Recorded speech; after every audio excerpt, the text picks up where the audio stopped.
Seja bem-vindo ao canal católico A Palavra de Vida. Meu nome é Marcelo Hatakeyama, sou catequista das mídias sociais e da internet. Desde já eu venho pedir o seu apoio. Dá um joinha nesse vídeo e se inscreve no nosso canal se você não for inscrito, tá? Fazendo o favor. Muito obrigado. E vamos para o vídeo de hoje. Sejam bem-vindos à Escola da Fé Cristã. O Senhor Jesus Cristo é o professor e todos nós somos os seus alunos. Vamos ao vídeo de hoje. A primeira carta de São Paulo aos Coríntios. Como superar os conflitos na comunidade. E a gente acompanha esse vídeo pela liturgia diária de janeiro 2025, ano C. E também a Bíblia Pastoral, a introdução à primeira carta aos Coríntios. Esse vídeo, irmãos e irmãs, é a continuação da liturgia do segundo domingo do tempo comum, 19 de janeiro de 2025. Bom dia, irmãos e irmãs. Sejam uma vez bem-vindos ao canal católico A Palavra de Vida. Que bom que você está assistindo o vídeo de hoje.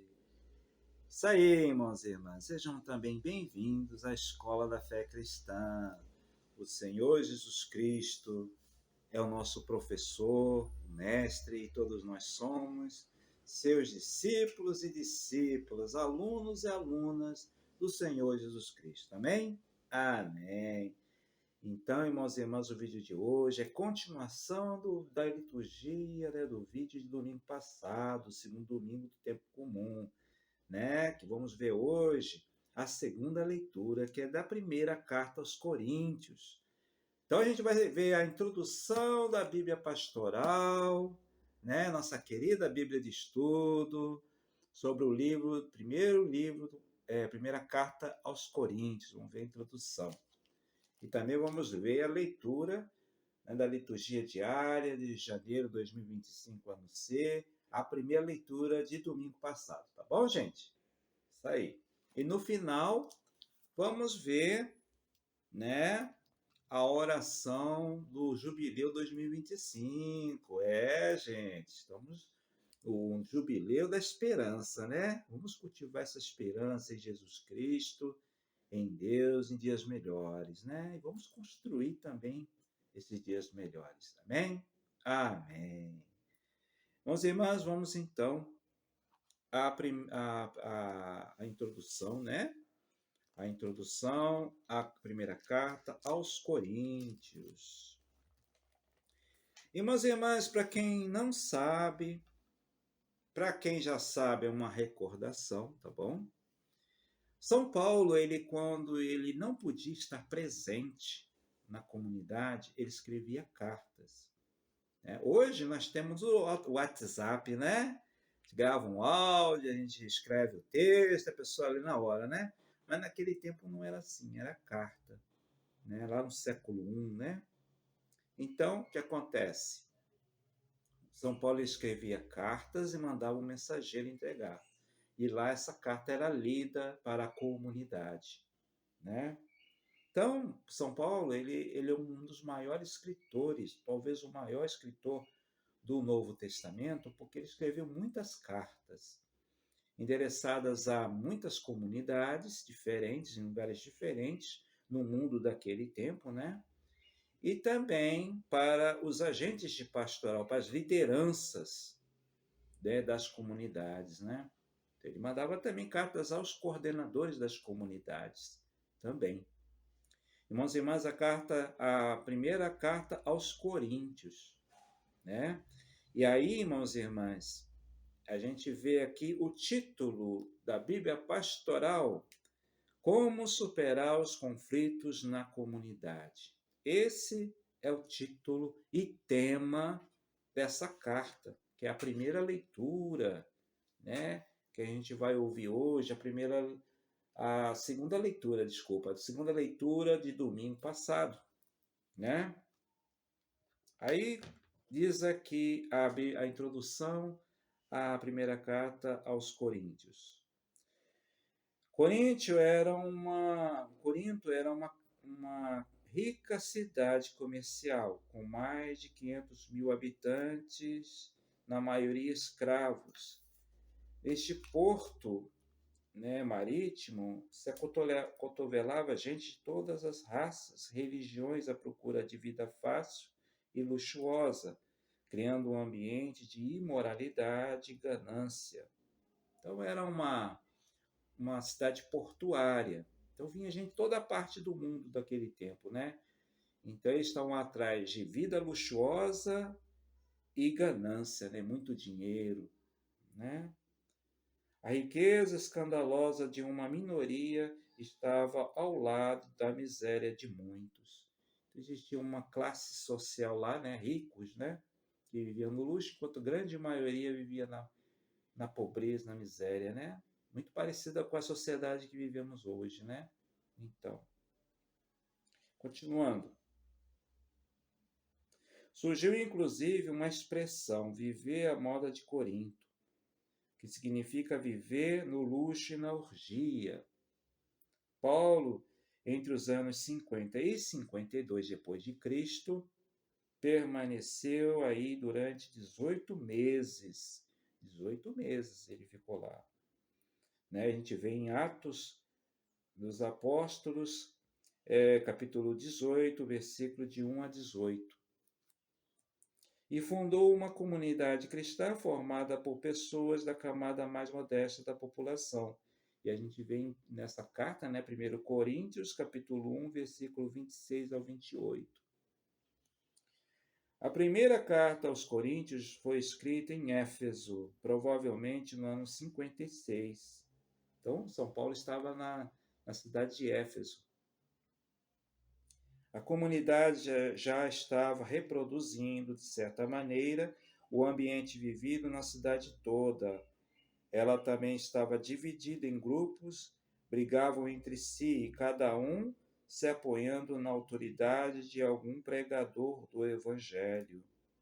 Então, irmãos e irmãs, esse dado que eu vi aqui na introdução, achei importante eu fazer um comentário. Veja bem, hoje em dia acontece a mesma coisa. Muitas vezes as pessoas, né, trazem os maus exemplos, os maus costumes da sociedade para dentro da vida em comunidade, da vida em igreja, né? Às vezes as pessoas causam divisão dentro da própria comunidade cristã, pregando, ensinando coisas diferentes do que os bispos estão ensinando. Então a gente tem que ver, irmãos e irmãs.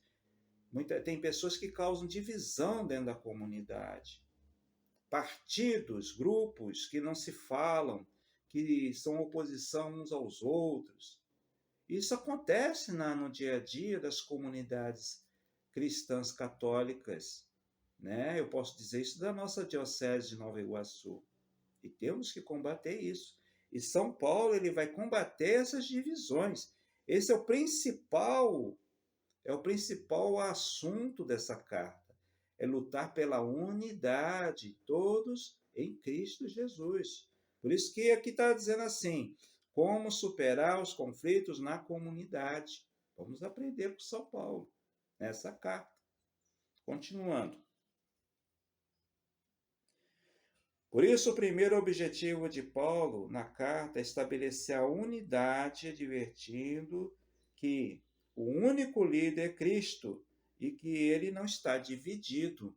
O único líder da Igreja Católica é Jesus Cristo, irmãos e irmãs. Entendeu? O Papa Francisco, ele nada mais é que para lembrar isso para nós. Entendeu?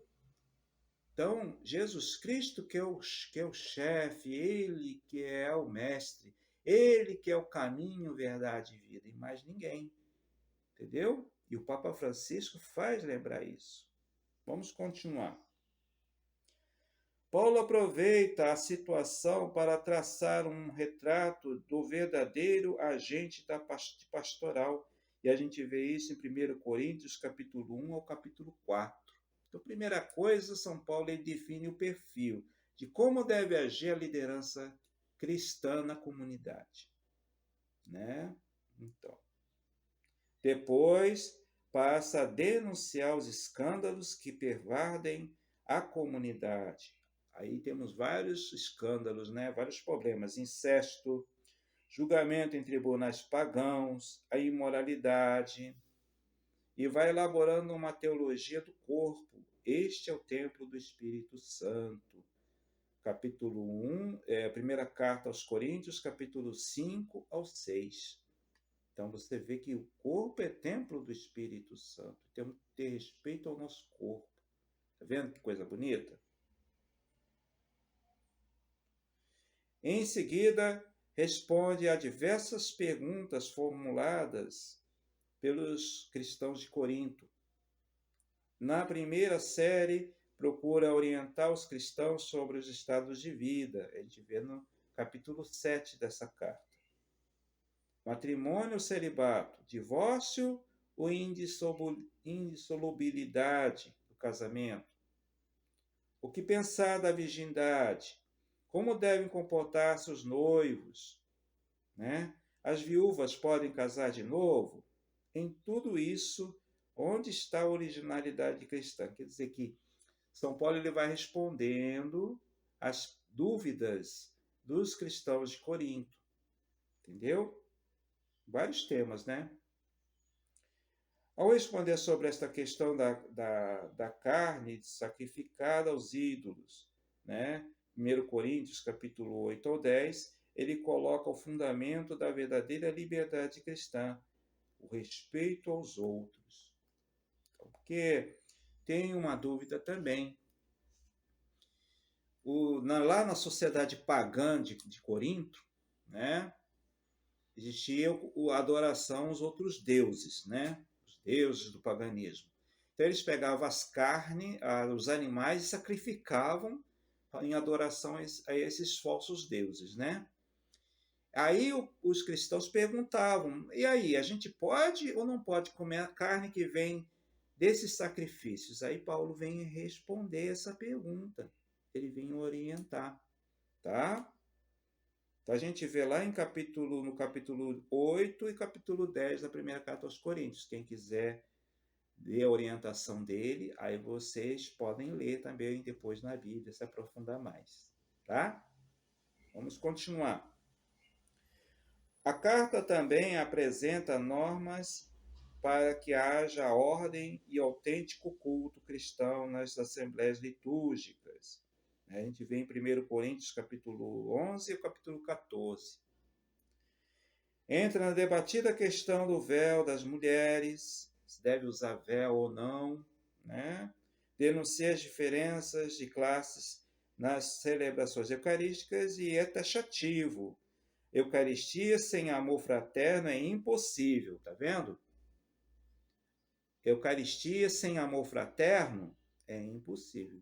Então, o amor fraterno ele vem antes, ele precede antes da celebração da Eucaristia, né?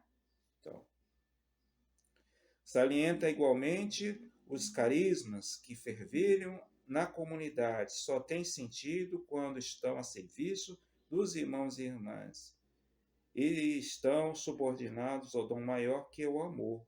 Então, todos os dons. Aí entra o teor da primeira leitura que vai falar sobre isso. Todos os dons só têm sentido se estiverem a serviço da comunidade cristã, né? E o dom maior é o amor. Ele vai desenvolver isso aonde? Lá no capítulo 13. Né? 1 Coríntios, capítulo 13, né? Vamos lá. Por fim, né, 1 Coríntios capítulo 15, citando exemplos da natureza e da ressurreição de Cristo, demonstra que a ressurreição dos corpos é inquestionável. O cerne da fé é a certeza de que a vida vence a morte. Então, ele fala sobre a ressurreição do corpo, e a gente professa isso no nosso credo, no finalzinho. Nós cremos na ressurreição da carne e na vida eterna. Amém, né? A gente fala, não fala? No credo. Então, São Paulo, no finalzinho, capítulo 15, ele vai desenvolver essa crença na vida, na ressurreição. E a gente lembra, né, que Jesus ressuscitou Lázaro, né, que é maior sinal do que esse, né, no Evangelho de João. Então, irmãos e irmãs, então esse foi a introdução.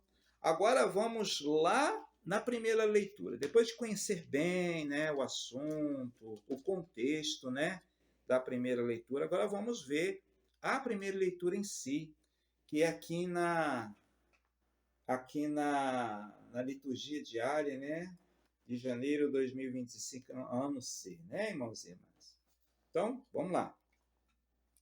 Capítulo 12, versículo do 4 ao 11, tá? Então, leitura da primeira carta de São Paulo aos Coríntios. Irmãos, há diversidade de dons, mas um mesmo é o Espírito. Há diversidade de ministérios, né? Ministérios, mas um mesmo é o Senhor. Há diferentes atividades, mas um mesmo Deus que realiza todas as coisas em todos. Cada um é dada a manifestação do Espírito, em vista do bem comum.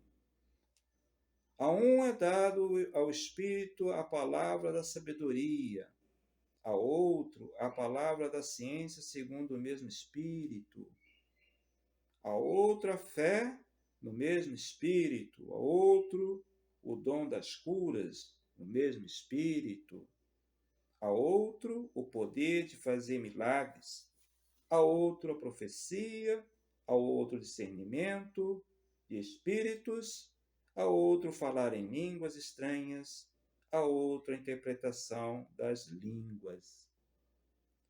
Todas essas coisas as realiza um e o mesmo Espírito, que distribui a cada um conforme quer. Palavra do Senhor, graças a Deus. Viu, irmãos e irmãs? Há vários dons na comunidade. Cada pessoa é um dom para Deus e para a comunidade, né? Mas todos esses dons diferentes vêm do mesmo Deus, vêm do Pai, do Filho e do Espírito Santo. Irmãos e irmãs, na Bíblia Pastoral, né? Esse trecho aí da segunda leitura, né, de domingo passado, dia 19, né, de janeiro de 2025, essa segunda leitura, ele tem o título assim: A Trindade gera comunidade. A Santíssima Trindade, o Pai, o Filho e o Espírito Santo, que gera a comunidade. Tá vendo que bonito? Aí vamos ver aqui o rodapé da Bíblia Pastoral, o magistério da igreja, né, que é o rodapé da Bíblia Pastoral. A Trindade é a base sobre a qual a comunidade se constrói. Nesta, toda ação provém do Pai, todo o serviço provém de Jesus e todos os dons, que são os carismas, provém do Espírito. Cada pessoa na comunidade recebe um dom, ou melhor, é um dom para o bem de todos. Por isso, cada um sendo o que é e fazendo o que pode, age para o bem da comunidade, colocando-se a serviço de todos como dom gratuito. Desse modo, cada um e todos se tornam testemunho e sacramento da ação, serviço e dom do Pai, do Filho e do Espírito Santo. Paulo enumera apenas os carismas de direção e ensino. A lista não é completa, pois cada pessoa é um carisma para toda a comunidade toda. Então não existe só os dons falados nessa carta, naquele tempo do século I. Não, existem muitos outros dons, né? o dom de cantar, o dom de estudar, como é o meu aqui, o dom de falar da palavra de Deus, o dom de rezar, o dom de tocar instrumento, o dom de ajudar as pessoas mais pobres, né? Então, cada um tem um dom diferente, irmãos e irmãs. Cada um tem uma vocação diferente. Mas essa vocação, esse dom, não é para mim ficar rico, não é para mim me promover. Não. Esse dom que Deus me deu é para se colocar a serviço dos irmãos e irmãs. Esse é o objetivo do nosso canal católico, a Palavra de Vida. Ser um instrumento da Palavra de Deus, o ensinamento da Igreja Católica. Para motivar você que está assistindo esse vídeo a ir à igreja, a participar da comunidade, fazendo o que você sabe fazer, o que você gosta de fazer, que tem a ver com você, porque você é um carisma especial, você é um dom de Deus para a comunidade. Tudo o que a gente faz de bom, a gente está fazendo para o crescimento da comunidade. Entendeu, irmãos e irmãs? São Paulo ele vai desenvolver também na carta que o corpo, que a igreja, a comunidade, é o corpo místico de Cristo. Jesus é a cabeça e nós somos os membros, e cada membro é diferente. Porém, cada membro trabalha em união, em harmonia com o todo, que é o corpo. Você não vê a mão brigando com o pé, você não vê o braço brigando com a perna, não, todos convivem naturalmente e harmoniosamente. É isso que Paulo ele quer que exista na comunidade de Corinto. E é isso que Deus quer que haja na nossa Igreja Católica, nas comunidades católicas, que haja harmonia, que haja união, que haja comunhão e participação. Amém? Amém. Obrigado por você ter assistido esse vídeo até o final. Tá? Muito obrigado, a atenção que você está dando. Não é a mim, não. É a Jesus Cristo, aquele que nos ensina na escola da fé da vida, né? Amém. Muito obrigado você pela sua atenção. A Jesus Cristo. Agora, vamos encerrar com a oração, né? Do ano do Jubileu 2025. Já estamos no Jubileu, né? Então, vamos rezar com bastante amor e fé essa bonita oração do Papa Francisco. Oração do Jubileu 2025. Pai que estás nos céus, a fé que nos deste no teu Filho Jesus Cristo, nosso irmão, e a chama da caridade derramada em nossos corações pelo Espírito Santo, desperta em nós a bem-aventurada esperança para a vinda do teu reino. A tua graça nos transforma em cultivadores diligentes das sementes do Evangelho, que fermentem a humanidade e o cosmos na espera confiante dos novos céus e da nova terra, quando vencidas as potências do mal, se manifestar para sempre a tua glória. A graça do jubileu revive em nós, peregrinos da esperança, o desejo dos bens celestes, e derrame sobre o mundo inteiro a alegria e a paz do nosso Redentor. A ti, Deus bendito na eternidade, louvor e glória pelos séculos dos séculos. Amém. Então, que Deus nos abençoe nesse dia e as nossas famílias também. Muito obrigado e até o próximo vídeo, gente, se Deus quiser. Louvado seja nosso Senhor Jesus Cristo. Para sempre seja louvado. Um abraço a todos. Muito obrigado a você que assistiu esse vídeo até o final. Se você ainda não deu o joinha nesse vídeo, por favor, dá um joinha nesse vídeo, tá? E se inscreve no nosso canal se você ainda não é inscrito. Muito obrigado. Até o próximo vídeo, gente. Louvado seja nosso Senhor Jesus Cristo. Para sempre seja louvado.